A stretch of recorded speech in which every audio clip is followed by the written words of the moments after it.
자, 오늘은 스가랴 8장 14절에서 17절까지 말씀 묵상하겠습니다. 8장 14절에서 17절까지 말씀입니다. 말씀 읽겠습니다. 만군의 여호와가 이같이 말하노라. 너희 조상들이 나를 경노하게 하였을 때에 내가 그들에게 재앙을 내리기로 뜻하고 뉘우치지 아니하였으나 이제 내가 다시 예루살렘과 유다 족속에게 은혜를 베풀기로 뜻하였나니 너희는 두려워하지 말지니라. 너희가 행할 일은 이러하니라. 너희는 이웃과 더불어 진리를 말하며 너희 성문에서 진실하고 화평한 재판을 베풀고 마음에 서로 회하기를 도모하지 말며 거짓 맹세를 좋아하지 말라. 이 모든 일은 내가 미워하는 것이니라. 여호와의 말이니라. 아멘. 은혜 받은 자가 마땅히 해야 할 일. 이스라엘 백성들이 이제 포로로 끌려가서 노예 상태, 70년 동안 노예 상태로 살아가는 그 삶은 끊임없는 혼란과 또 불안정과 괴로움과 고통 속에 살아가는 일이었습니다. 하나님께서 범죄한 하나님의 자녀 백성들이 오랫동안 말씀을 보내주시고 기다리셨지만 돌이키지 않은 결과로 하나님의 징계가 임하게 된 것이죠. 그만큼 하나님의 징계는 고통스럽고 힘든 시간이 될 것입니다. 되었던 것이죠. 연단의 과정, 죄를 버리고 온전한 거룩하고 의로운 하나님의 자녀와 백성이 되게 하시는 거죠. 이처럼 하나님을 버리고 하나님의 도우심이 없는 상태의 삶은 허망하고 고통스러운 것입니다.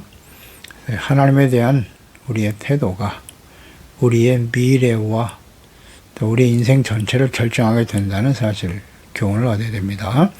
그래서 하나님의 자녀는 반드시 하나님을 경외해야 해요. 하나님을 사랑하고 그 말씀을 잘 듣고 믿어야죠. 그리고 순종하는 삶으로 이어지는 것입니다. 그래서 연단을 받고 예루살렘으로 다시 돌아온 하나님의 백성들, 그들을 하나님께서는 이제 옛날과 같이 하지 않으실 것이다 라고 말씀하셨네요. 그러니까 하나님의 약속을 믿고 담대하여 두려워하지 말고 손을 이제 견고히 하라는 거예요. 이전과 같이 행하지 않는다. 하나님이 공의의 심판으로 대하지 않을 것이다. 그러니까 하나님의 은혜로, 그러니까 새롭게 회복되어 돌아온 하나님의 자녀들이기 때문에 은혜를 베푸실 것이니, 또 하나님의 그 약속도 주셨잖아요. 이스라엘이 더욱더 번성하게 될 것이고 남녀가 장수하며 하나님이 주시는 모든 은혜로 풍성한 복을 누리며 살게 될 것이라는 약속을 주셨기 때문에 더 이상 이제 두려워할 필요는 없다는 거죠. 그리고 손을 견고히 해서 낙심하거나 포기하거나 절망하지 말고 계속해서 성전을 건축하라.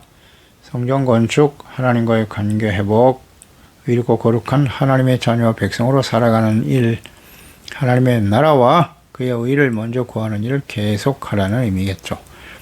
이어서 14절에 과거 이스라엘 백성들이 범죄하고 완악하여 돌이키지 않았을 때, 그러니까 이들이 끊임없이 하나님 말씀하시는에도 불구하고 우상을 향해 달려갔던 것은, 이건 일종의 하나님을 시험하는 일이에요. 시험. 하나님의 공의를 또 혹은 하나님의 사랑을 시험하는 일이란 말이죠. 과거에 애굽에서 구원받은 이스라엘 백성들 가나안 땅 들어가기 전에 광야에서 40년 세월을 보낼 때 그들은 끊임없이 하나님을 시험했어요. 10번이나 시험했다라는 말씀하셨는데요. 하나님의 공의, 하나님의 사랑, 우리가 악을 행하여도 하나님께서 얼마나 오래 참으시는가, 하나님의 공의가 과연 그대로 실현될 것인가, 이런 일들을 끊임없이 시험했다는 거죠.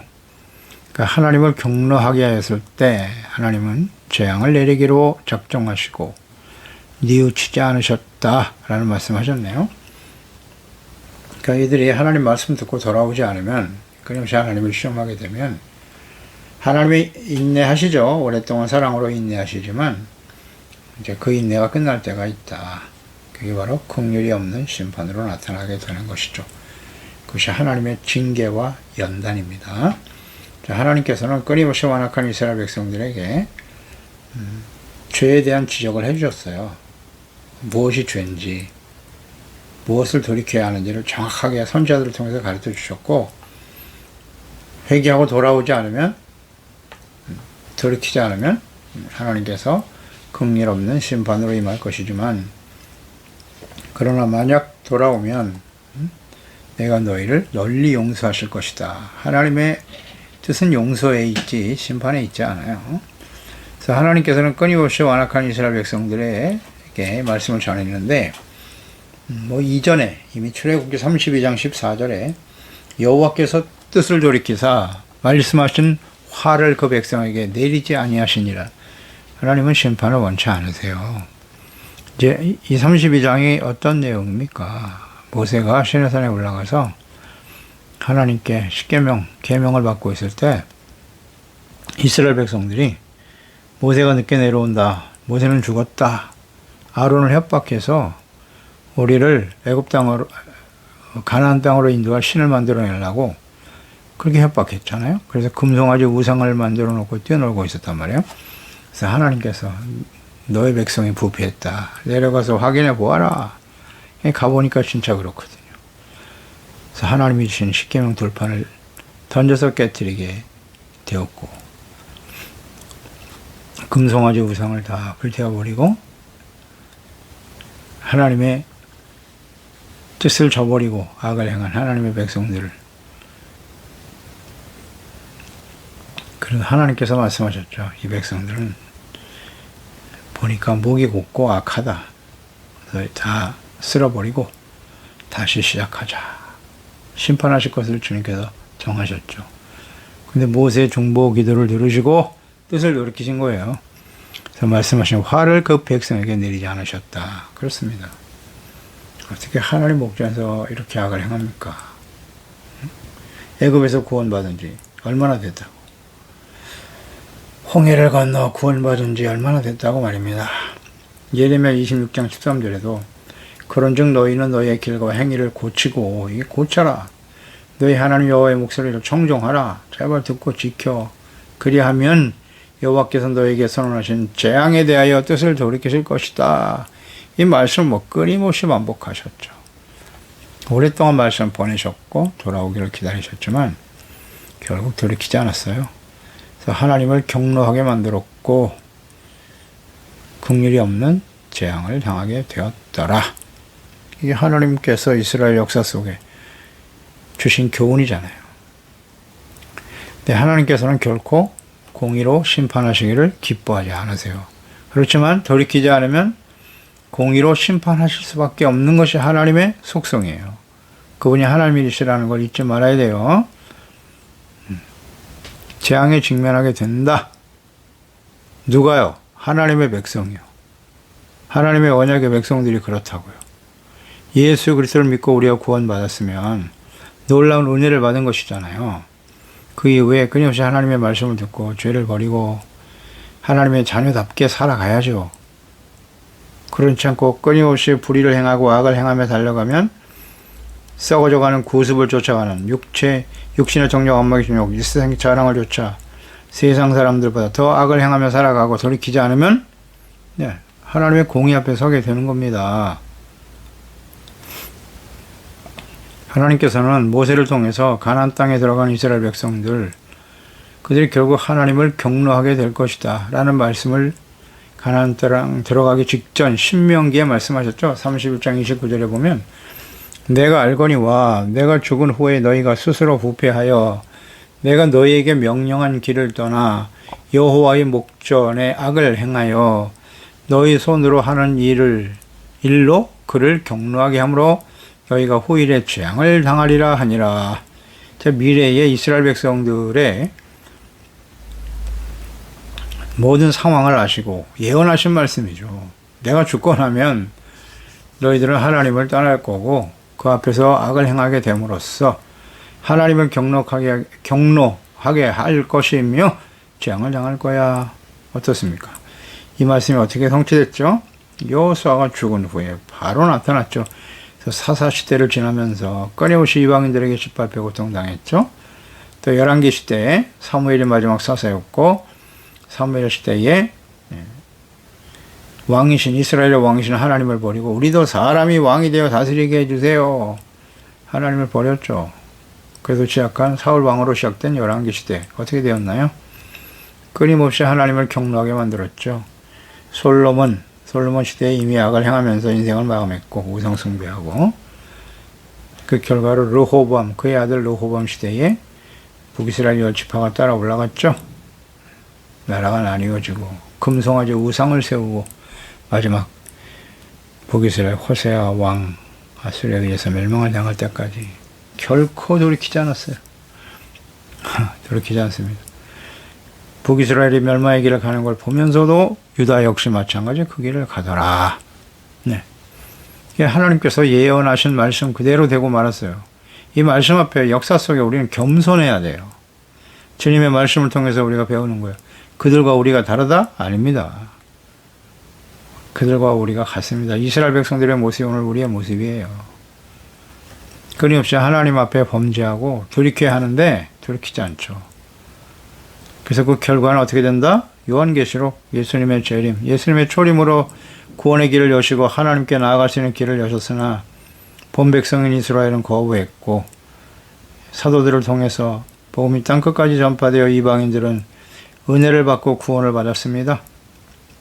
구원받은 이후에 또다시 그 길을 갈 수밖에 없는 것이 오늘 우리의 모습이고요. 역사가 증명하고 있고, 그렇습니다. 모든 것은 하나님의 말씀과 뜻대로 되는 거예요. 그러니까 이 말씀을 하신 이유가 뭐예요? 교훈을 얻으라는 거죠. 책망과 교훈을 얻어 의의 삶을 소중하게 여기고 하나님의 말씀을 통해서 의를 배우고 죄를 깨닫고 버리고 용서받는 의, 겸손이잖아요.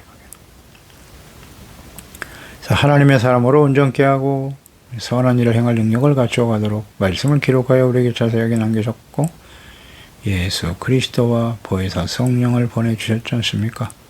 성경을 자세히 기록하여 우리에게 남기셨도다. 할렐루야입니다. 하나님을 경록케 하면 그 결과는 멸망으로 향해 나아갈 수밖에 없다. 15절에 이제 내가 다시 예루살렘과 유다 족속에게 은혜를 베풀기로 뜻하였나니 너희는 두려워하지 말지니라. 이제 그랬죠. 하나님의 경노하심으로 공의 심판을 받아 바벨론 포로 생활을 통해서 징계와 연단을 마치고 다시 돌아오게 하신 때죠. 예루살렘으로 다시 돌아오게 하신 때, 그때 내가 다시 유다와 예루살렘에 은혜 베푸시기로 뜻하셨다. 내가 다시, 하나님께서 다시 기회를 주신다는 거예요. 회복되어 은혜를 베푸시겠다. 이제는 심판, 징계를 마치고 연단되어진 하나님의 백성들에게 은혜를 베푸신다. 이스라엘 백성들을 향한 하나님의 마음과 뜻이죠. 언제나 그래요. 민수기 6장 22절이야 제사장들에게 그 백성들을 축복하라는 말씀을 주시면서 여호와께서 모세에게 말씀하여 이르시되 아론과 그의 아들들에게 말하여 이르기를 너희는 이스라엘 자손을 위하여 이렇게 축복하여 이르되 여호와는 내게 복을 주시고 너를 지키시기를 원하며 여호와는 그의 얼굴을 내게 비추사 은혜 베푸시기를 원하며 여호와는 그의 얼굴을 내게로 향하여 드사 평강 주시기를 원하노라 할지니라. 보세요. 하나님의 축복의 내용이죠.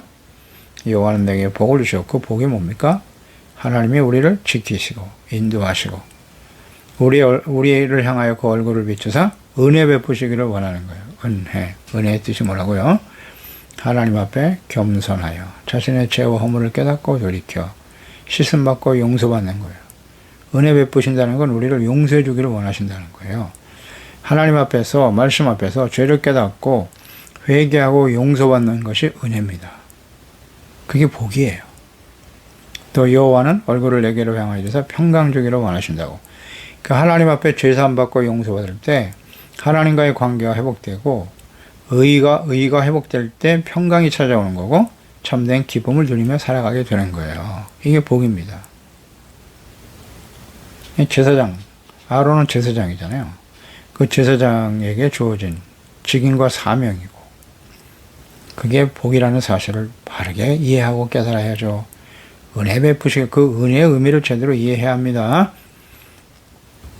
또 하나님의 사람이었던 하나님의 마음에 합한 사람 다윗의 고백과 기도 10편 51편 1절 10편 51편은 다윗이 밧세바와 동침하여 범죄한 이후에 선지자 나단이 그에게 왔을 때 죄를 지적했을 때죠. 하나님이여 주의 인자를 따라 내게 은혜 베푸시며 주의 많은 공의를 따라 내 죄악을 치워주세요. 고백하잖아요. 은혜 베푸시기를 원한다. 그 은혜가 뭐예요? 하나님의 공의로 나의 죄를 용서해 주세요. 그게 은혜를 구하고 은혜를 베푸신다는 의미예요. 하나님께 용서를 받고 의가 회복되어질 때 두려움이 사라지게 되는 거예요. 너희는 두려워하지 말라라고 말씀하죠. 더 이상 죄에 대한 하나님의 진노의 심판을 두려워할 필요가 없게 되는 거예요. 은혜 받고 용서받으면 두려움이 사라지고 평강이 찾아와요.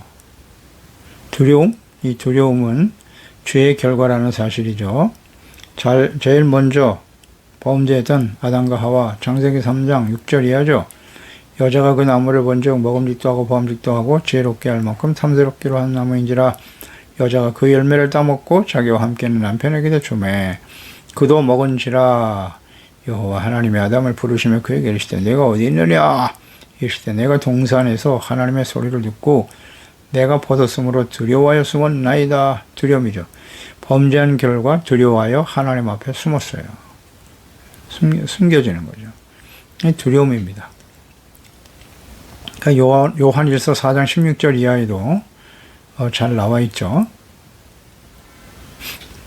그러니까 하나님 우리를 사랑하시는 그 사랑을 우리가 알고 믿었다. 하나님은 사랑이시다. 사랑 안에 거하는 자는 하나님 안에 거하고 하나님도 그의 안에 거하신다. 이로써 사랑이 우리 안에 온전히 이루어진 것은 우리로 심판날에 담대함을 가지게 하려 함이니라. 그러하신 것과 같이 우리도 이 세상에서 그러하다. 사랑 안에는 두려움이 없고 온전한 사랑이 두려움을 내쫓는다. 두려움에는 형벌이 있다. 두려워하는 자는 사랑 안에서 온전히 이루지 못하는 것이다. 예수 그리스도로 말미암아 하나님이 우리 안에 우리가 주님 안에 하나 되어질 때 두려움이 사라지죠.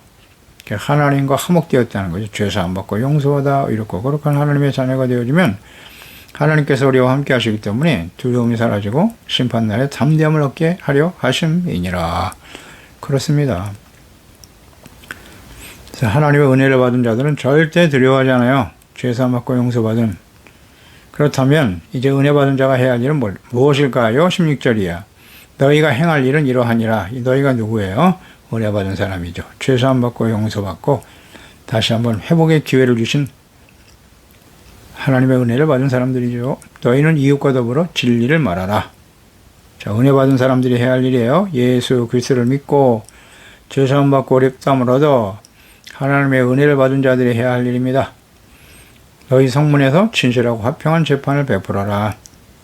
이웃과 더불어 진리를 말하라. 진리란 무엇입니까? 진실, 진리. 하나님의 말씀이죠. 하나님과 하나님의 말씀이 진리입니다. 이거 모르면 안 됩니다. 그러니까 하나님의 말씀을 모르면 진리를 말할 수 있다 없다. 어려운 문제가 아닙니다. 진실을 말하기 위해서는 그것이 진실인지 거짓인지를 알아야 될 것 아닙니까? 진실은 무엇이냐? 사람들이 말하는 게 다 진실입니까?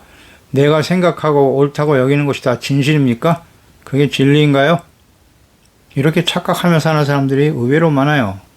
하나님이 없는 사람들은 다 자신이 옳다고 여기는 것들을 진실로 여겨요. 그러나 하나님의 자녀들은 그렇지 않죠. 나의 생각이 중요하지 않아요. 다른 사람들의 주장과 생각과 내가 동조한다 할지라도 그것이 다 진실일 수는 없는 거예요. 진실은 뭐다? 하나님의 말씀이 진실인 거예요. 진리. 그러니까 하나님의 자녀들은, 은혜 받은 하나님의 자녀들은 진실을 말해야죠. 진리의 말씀에 근거해서 말해야 되겠죠. 그런데 이게 분별이 안 되니까 문제인 거예요. 진리는 하나님의 말씀이거든요. 그래서 베드로전서 4장 11절에 만일 누가 말하려면 하나님의 말씀을 하는 것 같이 하고 누가 봉사하려면 하나님의 공급하시는 힘으로 하라 그랬죠. 이것이 바로 범사의 예수 그리스도로 말미암아 하나님의 영광을 받으시게 하는 것이다. 그에게 영광과 권능이 세세 무궁토록 있느니라. 보세요. 하나님의 말씀을 하는 것 같이 말하고 하나님이 공급하시는 은혜로 봉사하는 거예요. 이것이 하나님께서 영광 받으시는 일이라고 한다 말씀하셨어요. 그러니까 거짓을 버리고 진리의 말씀에 근거한 진실을 말해야 하는 거예요. 그러니까 무엇이 진실인지 거짓인지를 분별할 수 있어야 하지 않겠습니까? 근데 이걸 분별할 수 없는 사람들, 거짓이 가득한 이 악한 세대를 지금 우리는 살고 있어요. 하나님이 없는 이 세대는 진실을 찾아보기가 어렵습니다. 그러니까 하나님의 말씀을 진리로 믿는가? 중요한 질문입니다. 말씀에 나타난 하나님의 뜻을 바르게 이해하고 있습니까? 그렇지 못하면 거짓에 속아 진실을 말하고 행할 수 없습니다. 하나님의 말씀을 바르게 알고 깨달아야 돼요. 그러면 하나님의 말씀이 진리인데 이 진리의 말씀, 진실의 말씀을 바르게 우리가 이해하고 깨닫고 내가 순종하고 받아들여서 말과 행동으로 나타나는 것이니까요. 어떻게 분별할 수 있죠? 하나님의 말씀, 진리의 말씀을 요한복음 14장 17절에 16절 이하에 하나님께서 보혜사 성령을 예수님께서 보혜사 성령을 보내주실 것을 약속하셨죠. 내가 아버지께로 가면 또 다른 보혜사를 너에게 보내줄 거라고. 그분이 누구냐? 그는 진리의 영이다. 세상은 능히 그를 알지 못하나니 이는 그를 보지도 못하고 알지도 못함이라. 그러나 너희는 그를 아나니 그는 너희와 함께 거하시며 또 너희 속에 계시겠습니다. 그랬어요. 진리의 영이 오신다. 성령은 진리의 영이세요. 그래서 우리와 함께 하시면서 진리가 되시는 하나님과 그 말씀을 깨닫게 하시고 가르쳐 주시고 지켜 순종하게 하시겠다고 하셨어요. 요한일서 4장 6절에 우리는 하나님께 속하였으니 하나님을 아는 자는 우리의 말을 듣고 하나님께 속하지 아니하는 자는 우리의 말을 듣지 아니하나니 진리의 영과 미혹의 영을 이로써 아느니라. 그 하나님의 아들 예수 그리스도 또 그분의 말씀만이 진리요 진실하신 겁니다. 진실입니다. 그러니까 이 하나님의 말씀을 우리가 알고 하나님의 말씀을 하는 것 같이 하라 그랬지 않습니까? 하나님이 서로 사랑하라 주님 말씀하셨으니까 예, 서로 사랑하는 것이 주님의 뜻입니다. 뭐 그대로 하면 돼요. 주님이 우리를 사랑하신 같이 서로 사랑하라. 상대방이 나를 사랑하지 않기 때문에 나는 사랑할 수 없다? 그렇지 않습니다. 원수까지도 사랑하라 라고 말씀하셨고요.